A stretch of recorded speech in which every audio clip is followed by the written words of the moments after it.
Massachusetts, including Legal Director Jesse Rossman, you'll hear from shortly, ACLU of Vermont, the Clear Legal Clinic at CUNY, and the law firm of Emery, Shelley, Bickerhoff, Abdi, Ward, and Maisel LLP. Together, your courage has shown through 24/7, and we are grateful to all of the advocates. You know, the courts and the judges, too, have shown great courage, from judges here in Massachusetts to Vermont to the Second Circuit in New York and beyond.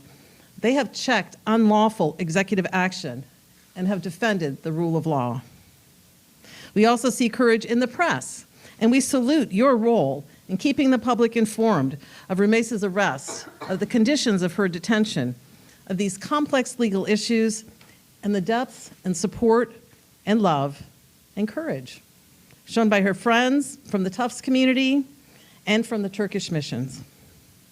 By reporting on these stories, you inspire the American people to take action, and they have done so. The American people have flooded the streets of Somerville and Boston and Burlington and New York, chanting, "Free Rumeysa."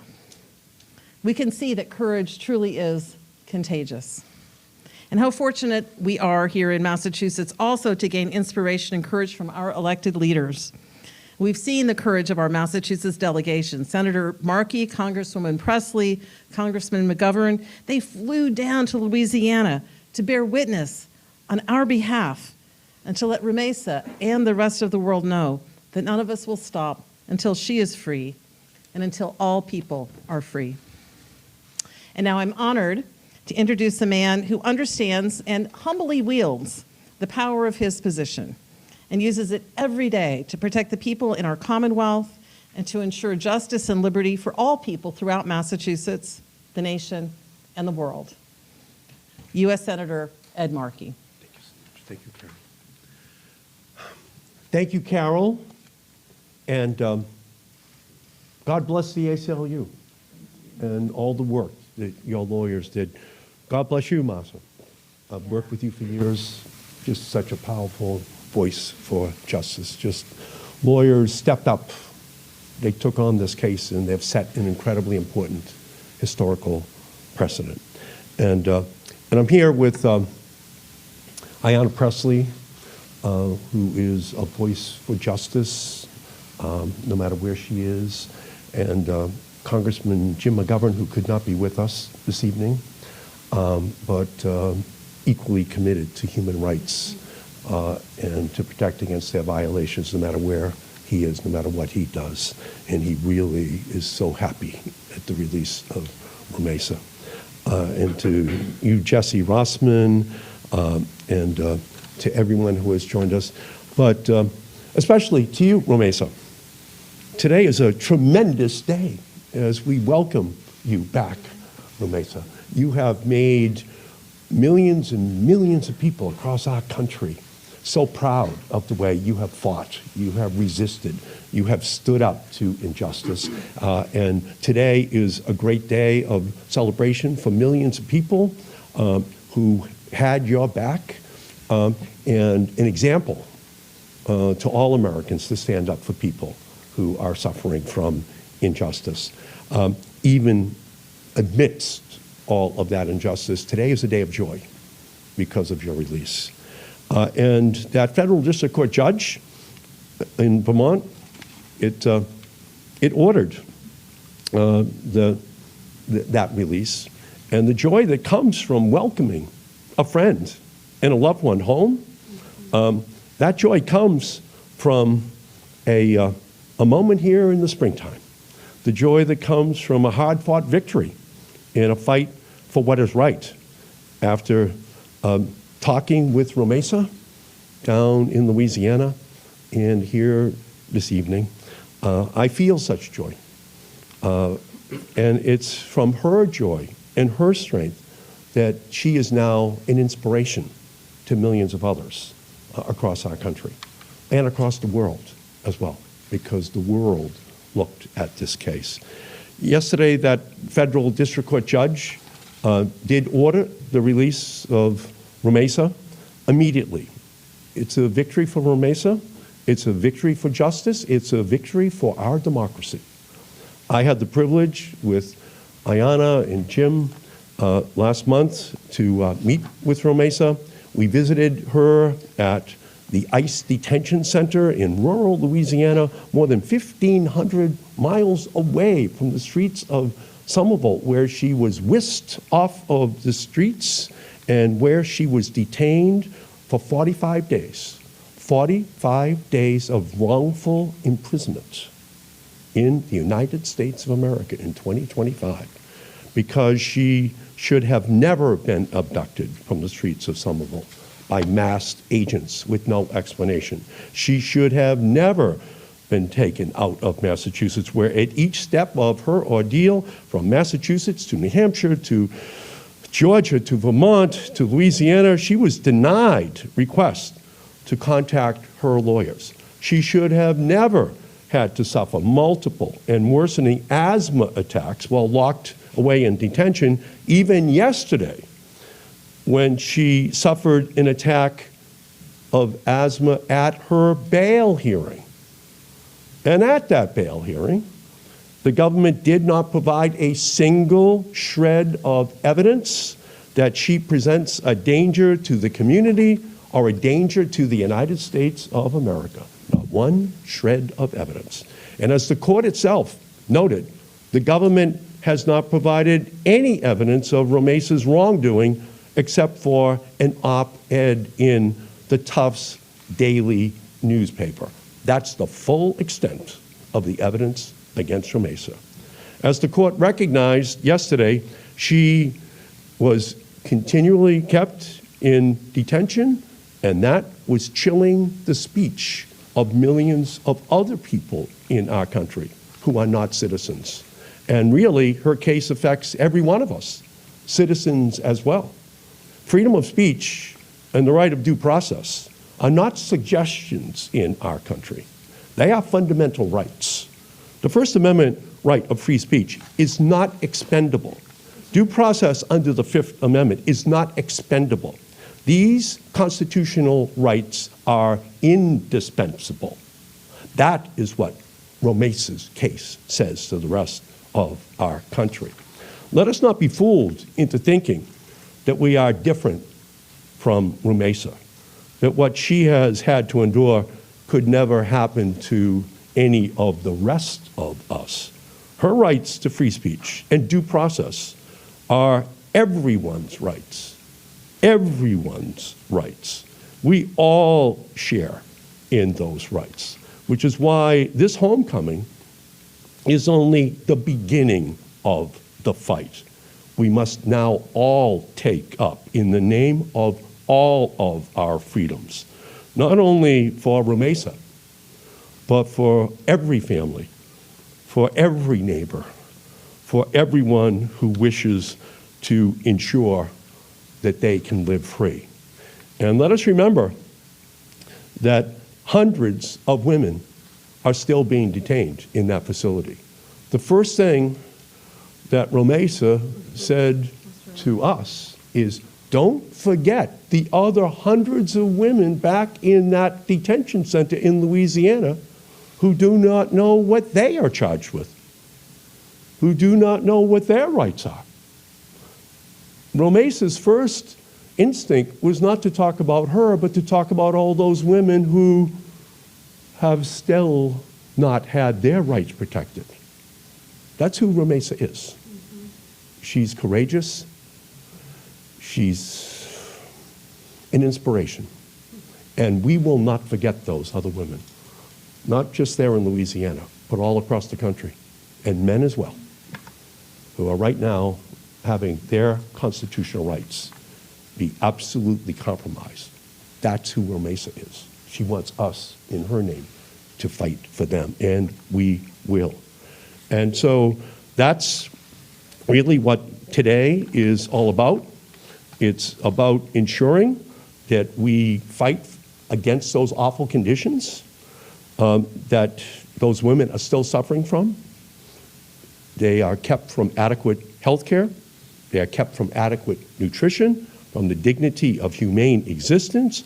Women separated from their babies and their children. Women held at a disproportionate rate, who are not being given access to the mental health, substance abuse, and trauma treatment that they need.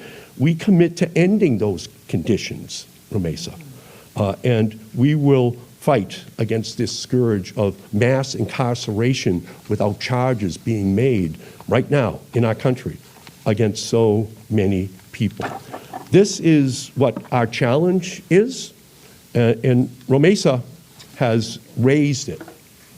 So we start here in Massachusetts. We're the birthplace of freedom. It started 250 years ago, and we're going to continue that fight, where she can return to her studies and to make a positive change in her community and the lives of those around her.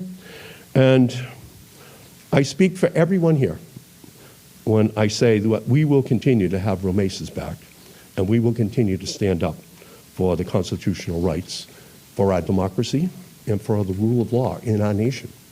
And Rumeysa, you are going to be someone who is going to ultimately help our country to understand what we stand for. That's what you've been doing for the last 45 days, and I think it's going to last for the rest of the term of Donald Trump. You are going to become an absolute symbol of what we must fight to protect. And there is no greater fighter than Ayanna Pressley.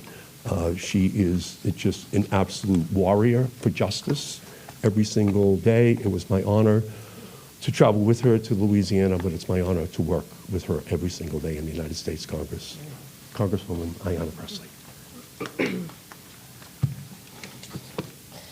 Thank you, Ed. Thank you for your friendship. Thank you for your ongoing partnership on so many issues of consequence. In particular, we've been shoulder to shoulder in the work of oversight of our carceral settings, our prisons, our jails, our detention facilities. And before I get started, I do just again want to reiterate that if you care about mass incarceration, you should care about mass deportation. If you care about mass deportation, you should care about mass incarceration. This is not only the grave injustice that Rumeysa, Mahmoud, Mosen, and many more have experienced is not only inhumane and cruel, but incredibly profitable. These are facilities owned by corporations, and in the same way that those private prisons benefit from mass incarceration, these private detention centers, facilities benefit from mass deportation and incarceration. So I did just want to name that. You know, y'all, I don't know if I can stick to my remarks here because I'm just overwhelmed. One, Rumeysa's home, and two, the Celtics won. But, you know, seriously, just bringing a little levity because we're long overdue for some joy. The second I saw Rumeysa, I just exclaimed loudly, "My sister." I felt an immediate kinship with her.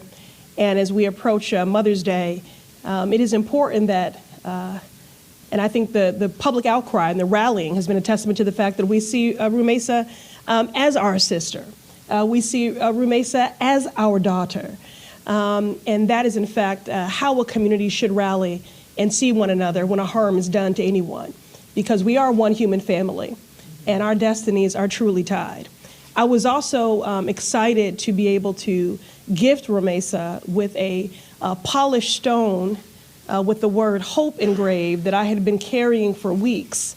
I had two stones with me when we went to rural Louisiana, and again, I thank Senator Markey for his steadfast leadership and partnership, my brother colleague Jim McGovern for journeying together to rural Louisiana, and I had a polished stone with the word courage engraved for Mahmoud, and a polished stone with the word hope engraved for Rumeysa.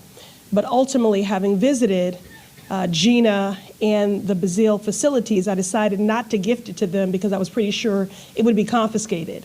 So I was so excited to be able to place that in the palm of her hand today because I just wanted her to not lose hope and to know that we had come to see about her and we were going to continue to do that until she was freed. So today we come together to welcome home a beloved member of the Massachusetts 7th Community, a brilliant scholar, a courageous advocate, and a survivor of a shameful injustice, Rumeysa Ozturk. Today marks a significant step forward and a victory for Rumeysa, a victory for due process, and a victory for our democracy.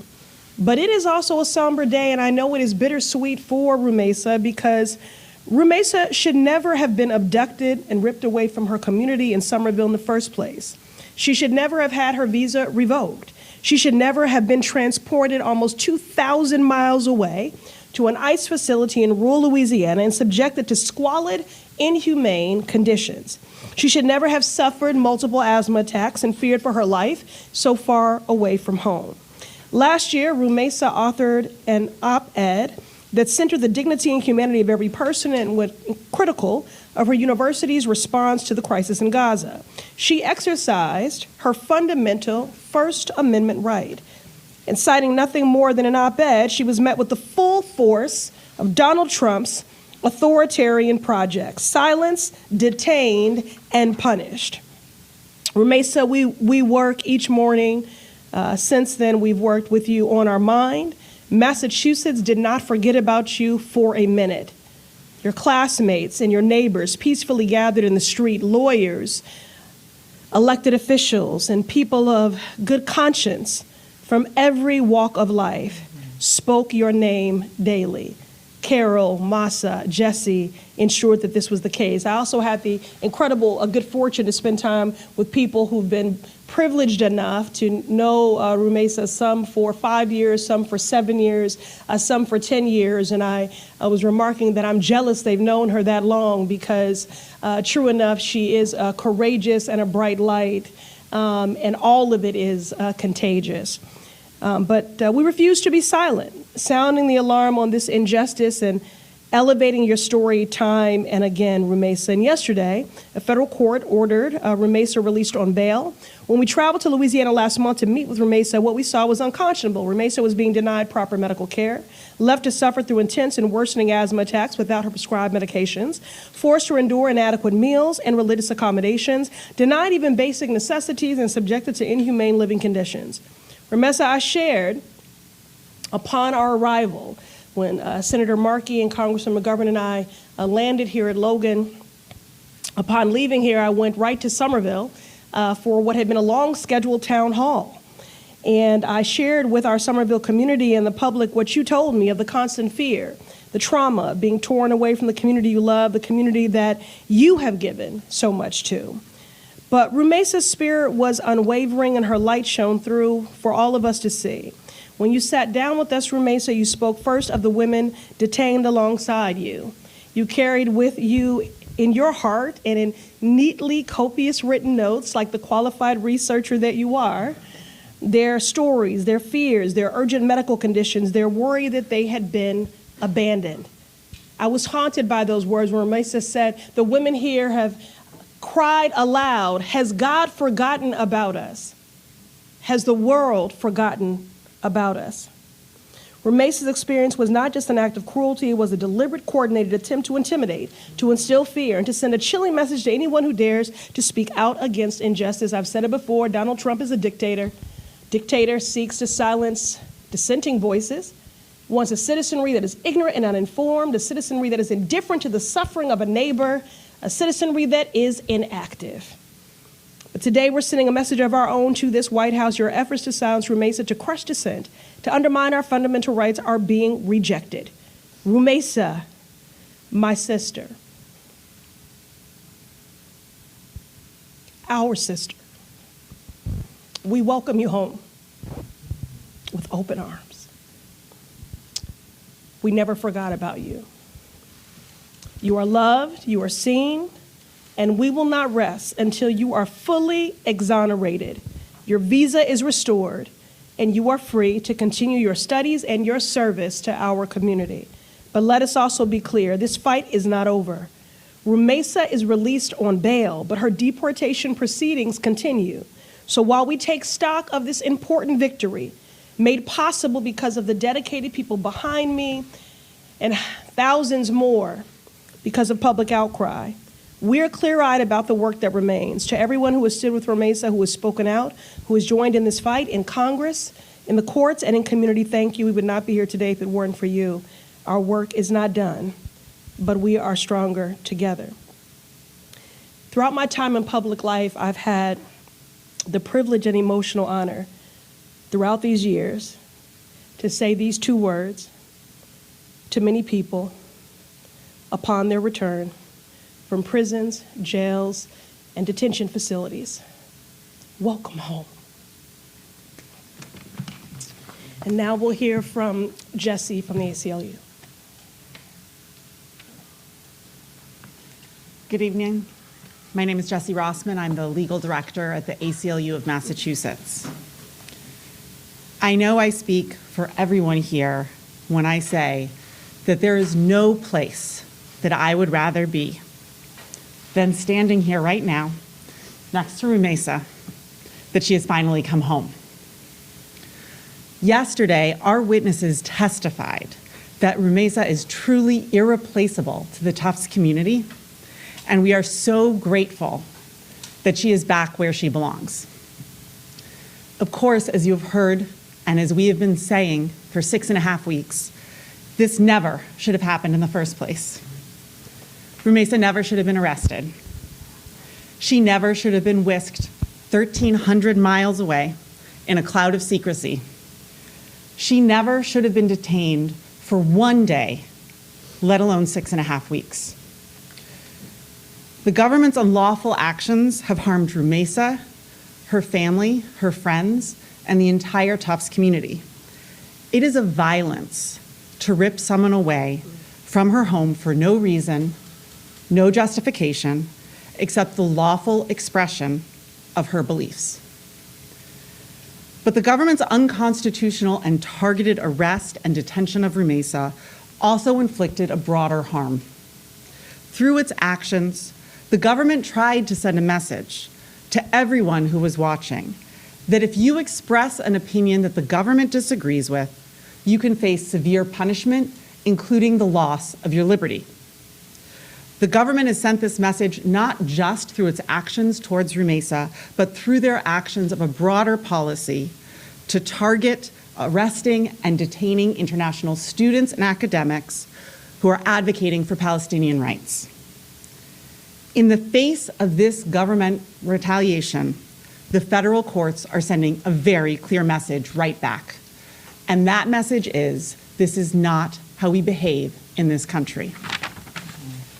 Yesterday, the federal judge in Rumeysa's case unambiguously stated that the government's arrest and detention of Rumeysa raised serious First Amendment and due process concerns.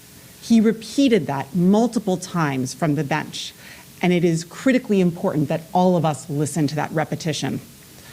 This confirmation that the First Amendment protects all of us in this country has been reflected in federal court decisions who in the last 2 weeks have released other people, both in Vermont court decisions and in Minnesota court decisions, who are similarly raising First Amendment and due process claims in their pending habeas petitions. Legal teams across the country will continue to fight for the release of those who remain detained, including Mahmoud Khalil and Dr. Sori. Rumeysa's legal team will continue to fight for her in her immigration case and in her federal court habeas petition. But I also want to place a call out to everyone who was watching this case. And I know that there were so many of you in the Commonwealth, across the country, and truly across the world. Please continue to stand up and speak out for the First Amendment.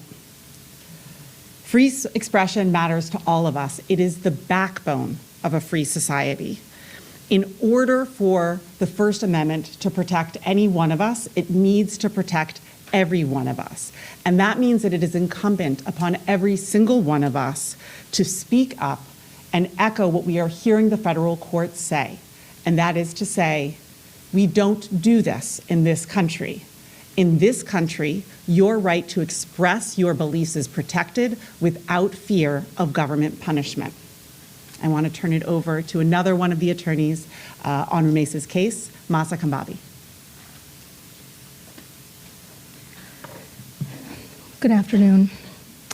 We are heartened by Judge Sessions' strong decision in support of the rule of law and Rumeysa's release. We look forward to continuing to press her case, not only in immigration court, but in federal court, because that's the right thing to do. There have been enormous government resources expended on detaining someone unjustly, not only Rumeysa, but Mahmoud Khalil, Mohsen Madawi, who thankfully has been released, Dr. Suri, Laka Kordia, and many others for their advocacy and speaking out against the genocide in Gaza. Rumeysa is an incredibly talented person, as you've all been getting to know her, an incredibly loving person, a peaceful person. And she should never have been detained in the first place. I call on the government to focus their resources on actual threats to our nation, not talented international students, international scholars, immigrants who've been wrongly vilified and placed into detention facilities, essentially prisons. These immigrants make our country vibrant. They make us who we are, the great nation, and we must uphold the rule of law, freedom of speech, and freedom of expression. Rumeysa's release is an incredible victory for due process, for free speech, for all of us as Americans. You may be wondering, how does this affect me? This seems to only affect a small group of people, but that's not true. As the judge said in his decision yesterday, what has happened to her is a signal or a sign to millions and millions of people in this country working here, part of our communities, part of our families. There are people that work in our grocery stores, in our hospitals, in our banks. They're our neighbors, our loved ones. We must stand up for them and continue to defend not only their rights of free speech, but ultimately it's our right to free speech. Thank you.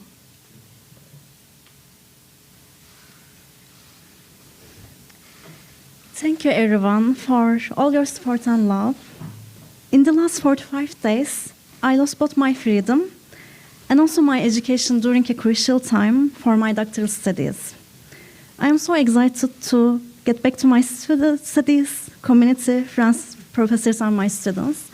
My dear professor and lab mates are here today, so I just want to highlight that and thank you. Thank to them. So with my incredibly talented lawyers team, Jesse, Massa, and many more, I will continue my case in the courts. I came to United States to pursue my graduate studies, learn and grow as a scholar, and also to contribute to child development fields with my teaching, research, and applied work. America is the greatest democracy in the world, and I believe in those values that we share. I have faith in the American system of justice. This has been a very difficult time for me, for my community at Tufts, at Turkey, but I am so grateful for all the support, kindness, and care. My advisor sent me my dissertation proposal to the prison. My lab mates have been reading me books on the phone that are very old. And my department professor students have sent me so many letters of support, so many supports, so much love and comforting words. My union organized on behalf of me and other international students with so much effort, love, and care. I had so many lovely people sending me letters, comforting words again. So thank you all. And finally, I will also remind one more time, please don't forget about all these wonderful women in the immigration detention systems. I was so tired of witnessing cries and pain that can be all preventable. Thank you.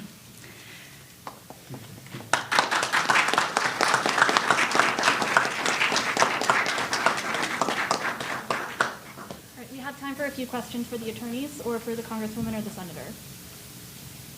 Should international students refrain from expressing themselves, writing op-eds, working in protest? Is this a dangerous time? Jesse? I think what we have seen time and again is the lawyers speaking out, the public speaking out, and the courts issuing decisions that continue to confirm that the First Amendment protects all of us in this country.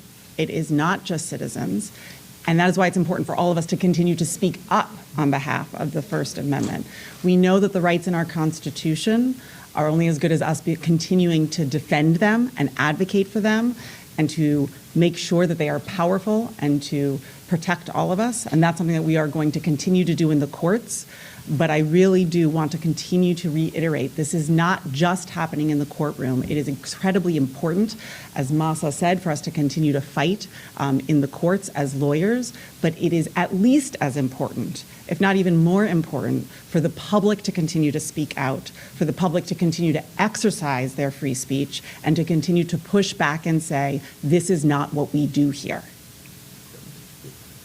May I just say that J.D. Vance said recently, a Yale Law School graduate, that the courts should just do what President Trump decides that they should do. Obviously, J.D. Vance missed the first week of constitutional law class at Yale Law School because the first case you learn is the case of Marbury versus Madison. And that case says very simply, the courts determine what is the law. The courts determine what is constitutional. What has happened here in federal district court is that the law has been interpreted to say that Donald Trump and all of those agents of Donald Trump have exceeded their constitutional powers. And that's why Rumeysa is standing here right now. So too, other foreign students and domestic students as well, students from the United States of America, they should have some hope that the courts are standing up, that they're interpreting the First Amendment to give rights to all students, that they're interpreting the Fifth Amendment to say that due process is extended to every student in our country. So this is a huge victory for the ACLU, for all of Rumeysa's lawyers, and I think it's the beginning that can help to reduce some of the fear which has been injected into the student population all across our country. It's the beginning. There's still a big fight ahead, but I think today is very good news for those students who want to be able to express themselves. And I'll just reiterate that, yes, building upon what my good colleagues behind me have offered, yes, the courts and our campuses, our college presidents, certainly, again, Donald Trump is someone who governs from a place of grievance and retribution politics, and so there are credible reasons to be fearful. That being said, it is more devastating to consider the fall of our country and our democracy and the death of the freedom to learn and an eroding of our constitutional rights if college presidents fold.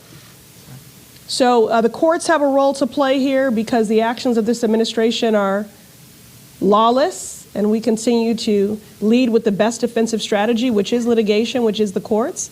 But this is a fight for community, and this is a fight for campuses, and this is an appeal to our college presidents to defend every member of their communities, to practice their values, to defend the constitutional rights of each student, and also in doing so, to defend the freedom to learn. I'll just add that the bar associations have stepped up. The American Bar Association, the Boston Bar Association, American Immigration Lawyers Association, we're all here to help support our communities, our students, our scholars. Every American deserves protection, and the bar associations are here. Through the legal team, the government said they revoked Rumeysa's student visa because they claimed she supported Hamas, which they quote said relatively colonial Americans. Can you address that claim? As the judge said, he gave the government weeks and weeks to present evidence, and they submitted nothing. In fact, the charges against her don't even talk about foreign policy, don't talk about Hamas. There's no comments related to that, and obviously they have no evidence, and we need to make sure that they're held accountable for that. Yeah, go ahead. I just wanted to say, I mean, this has nothing to do with immigration. It has nothing to do with law and order. It has nothing to do with foreign policy. It has everything to do with power. That's it. And the reason why Senator Markey, myself, and Congresswoman McGovern traveled to rural Louisiana is because we want this administration to know, this hostile administration to know, in the midst of an active government takeover, that their abuses of power of the executive will not go unchecked. This is simply about silencing dissenting voices. And so this could be anyone. It could be anyone in Worcester. It could be anyone in Newark, New Jersey. It could be anyone, any place in this Commonwealth. If you are on the opposing side and worldview of this administration, it could be you for suffering a miscarriage. It could be you for reading a banned book. It could be you for practicing diversity, equity, and inclusion, all things that they seek to criminalize.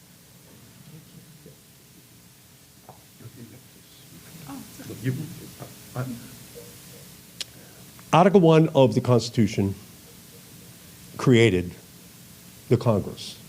Article 2 created the presidency. Article 3 created the federal district court system, including the Supreme Court. There is no Article 3.5, the Muskocracy, which allows Elon Musk and Doge and his White House allies to rumble through all of the constitutional protections that are built in to the original articles. And judgment after judgment by federal courts are upholding the original constitutional intent.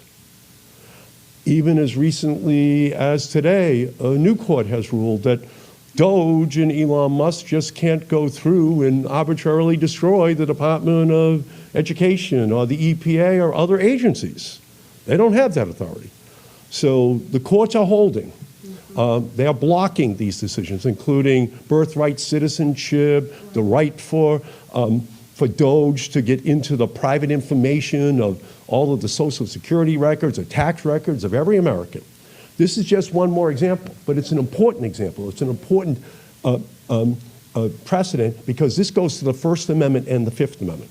This goes to the fundamental right of feeling free to speak out, to have a point of view, to disagree with the president even if he thinks he's a dictator. He cannot squelch your right to be able to speak, even if you, the president, find it to be offensive. That's a huge victory today. But it's all part of a larger story of Trump, Doge, Elon Musk, all trying to act in a way which is fundamentally at odds with the Constitution as it was drafted.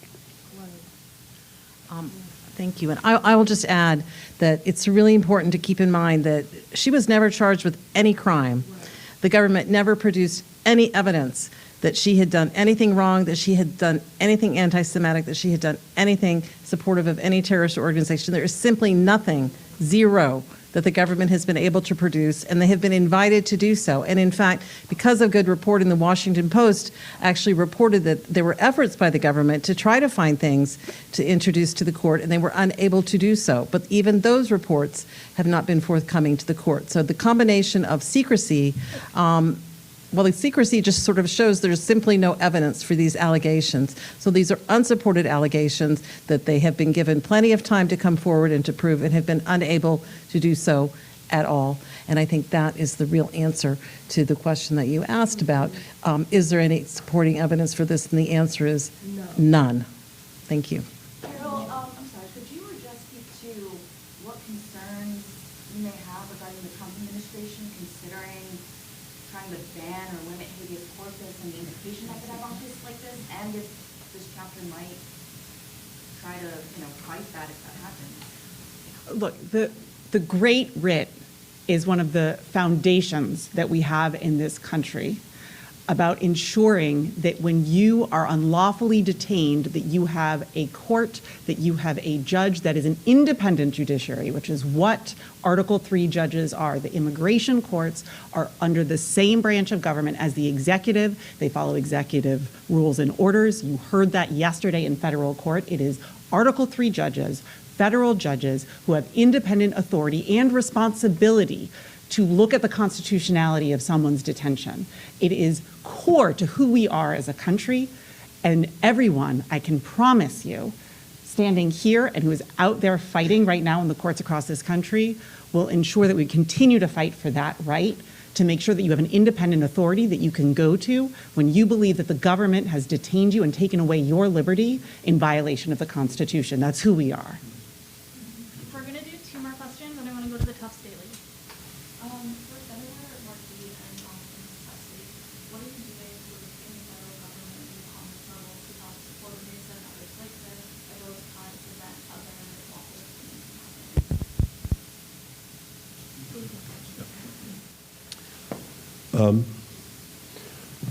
Number one, we are having the back of everyone who are going to the courts. That's the first line of defense. And again, we thank the lawyers who are stepping up and doing this, many of them pro bono, to uphold the Constitution. We're also on the floor of Congress, and Congresswoman Pressley and Congresswoman Governor and I, we're putting a spotlight. And in Rumeysa's case, we tried to put a Klieg light on her because she represents so many other thousands of people who right now are sitting behind bars without even knowing what the charges are against them. What we saw in Louisiana was Kafkaesque. We saw hundreds of women who don't even know what the charges are against them in the United States of America. This is not Stalin Russia. This is the United States of America right now. And so we're putting the spotlight on this, and we can feel the rallying of the American people behind it. And third, we're going to the streets. What happened here in Boston just 4 weeks ago, with 100,000 people coming out to Boston Common and Boston City Hall Mall, is happening all across the country.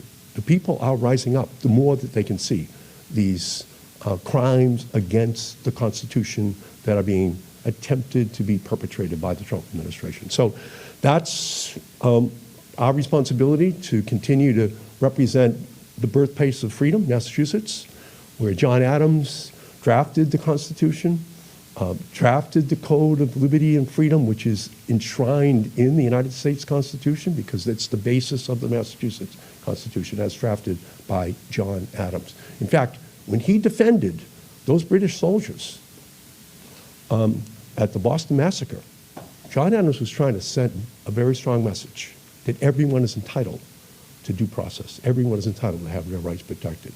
And that's what Congresswoman Pressley and Congresswoman Governor and I are trying to do. We're trying to raise this message that Boston and Massachusetts has been sending for 250 years about the rights of everyone to have due process and the right of free speech. And we really are gratified by the extent to which it is absolutely resonating increasingly across our country, even though there are people who may disagree with the words that are spoken. No one should disagree with her right or anyone's rights to speak.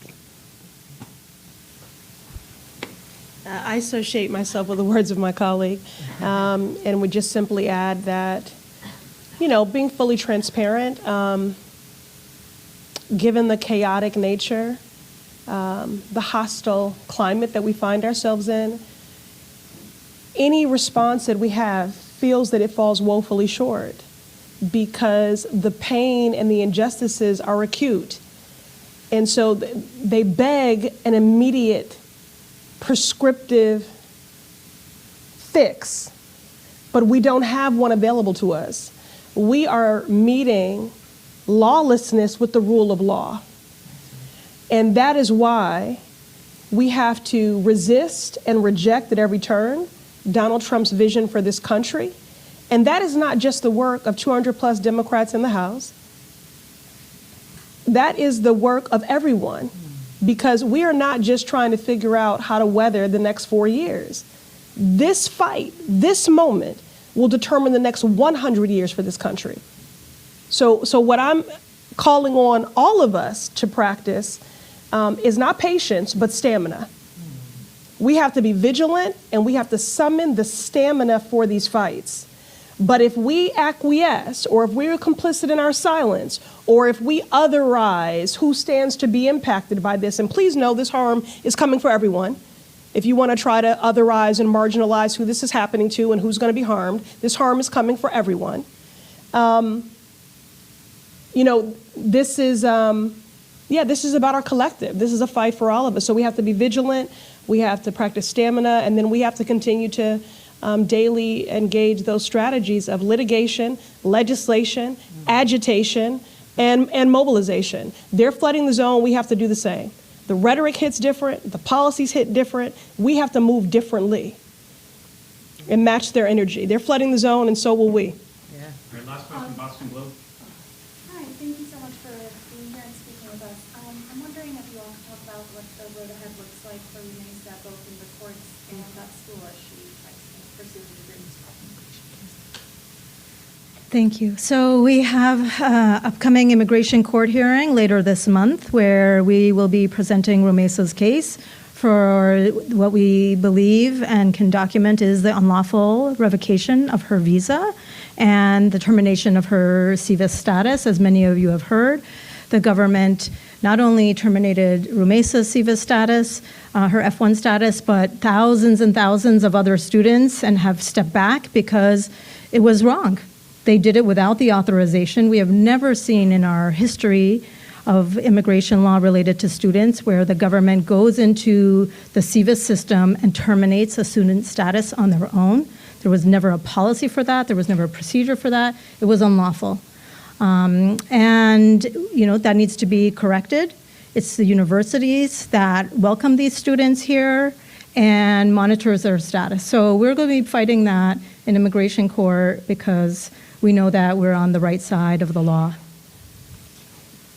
In terms of the federal court proceedings, we, as you all know, had the bail hearing yesterday. The next proceeding in the District of Vermont is on the 22nd, May 22nd, which is when the habeas petition and the merits of that case will be argued before the court. And this involves talking about many of the same constitutional issues that as a part of the bail hearing we needed to address with the court.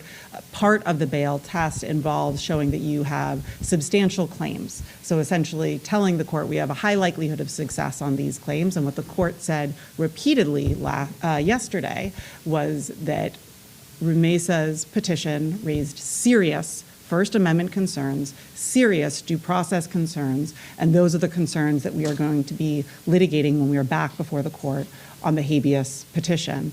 I also want to say that what we know is that we heard testimony and we saw the documentary evidence that we submitted to the court from nearly 24 of Rumeysa's colleagues, the people that she studies alongside, the people that she learns from, the people that she is teaching, and how integral she is to that community. The judge heard that testimony. He read that testimony. As a part of what his final statement was from the bench, he reiterated how clear it was that Rumeysa was core to the Tufts community and is contributing to her academic field in ways that benefits not just her and her education, although of course that is important, it is why she came here, but is benefiting the very field that she works in, which again is childhood development, right. Working to protect children, working to ensure that children are being raised in an environment where they feel safe and where they can positively contribute to those around them. And those are exactly the kinds of people that we want to come to this country and lift all of us up. Right. All right, thank you so much.